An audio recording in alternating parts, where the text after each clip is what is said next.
ఏలూరు జిల్లాలో ఓ పొగాకు రైతు మృతి స్థానికంగా విషాదాన్ని నింపింది. బుట్టాయిగూడెం మండలం ముప్పినవారిగూడెంకు చెందిన పాల వెంకటేశ్వరరావు పొగాకు పంటకు గిట్టుబాటు ధర లేక గుండెపోటుతో మృతి చెందారు. 10 ఎకరాల భూమిని కౌలుకు తీసుకుని లక్షల రూపాయలు అప్పు చేసి పొగాకు సాగు చేశారు. అయితే పండించిన పొగాకుకు గిట్టుబాటు ధర లేకపోవడం, అప్పు ఇచ్చిన వారి ఒత్తిళ్లు తీవ్ర మనోవేదనకు గురిచేశాయని రైతు కుటుంబ సభ్యులు తెలిపారు. ఈ పరిస్థితుల నేపథ్యంలో ఆందోళనతో ఉన్న వెంకటేశ్వరరావు గుండెపోటుకు గురై మృతి చెందారని కుటుంబ సభ్యులు ఆవేదన వ్యక్తం చేస్తున్నారు. మరింత సమాచారం మా ప్రతినిధి పోతురాజు అందిస్తారు.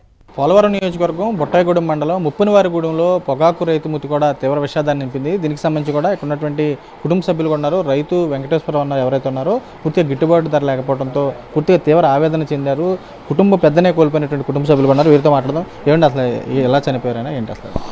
పొగాకు అప్పుల కారణంగా ఇదయ్యారు మా నాన్నగారు పాల వెంకటేశ్వరరావు గారు. ఆయన మామూలుగా పొగాకు వర్షాల కారణంగా ఫస్ట్ ఒకసారి పొగాకు వేసి అవి దున్నేసి మళ్ళీ రెండోసారి వేశారు. బ్యాంకు అప్పు 15 లక్షల దాకా బ్యాంక్ అప్పు, బయట ఒక 10 లక్షలు 25 లక్షలు అప్పు చేశారు. దాని కారణంగా ఈయన ఆందోళనకు గురయ్యాడు. మార్కెట్ ఒకటి బాగా డౌన్ అయింది. మొన్నే మాది 3.5, అందులో 8,000 ఇస్తే 2 కొన్నారు, మిగతా వెనక్కి వచ్చేసినాయి. బంట వాళ్ళు అందరూ వచ్చి ఇంటికాడ వాళ్ళకి కొంత అమౌంట్ ఇవ్వడం వల్ల ఇవ్వాలి వాళ్ళకి. దాని గురించి వాళ్ళు ఇక్కడే ఉంటానని చెప్పేసి ఆందోళన చేశారు వాళ్ళు కూడా. దానికోసం ఈయన టెన్షన్ పెట్టుకున్నారు. మామూలుగా నైట్ అంతా మేము ఇద్దరం మాట్లాడుకున్నాం కూర్చొని. మాట్లాడుకున్న తర్వాత పొద్దుటే లేచిన తర్వాత కొంచెం నొప్పి వస్తుంది అన్నారు. సడన్ హాస్పిటల్కి తీసుకెళ్తే ఇలా జరిగింది. ఇదయ్యాక కుంగిపోయారండి. తర్వాత ఈ పొగాకు రేట్లు లేకపోవడం కొంచెం ఆలోచించారండి.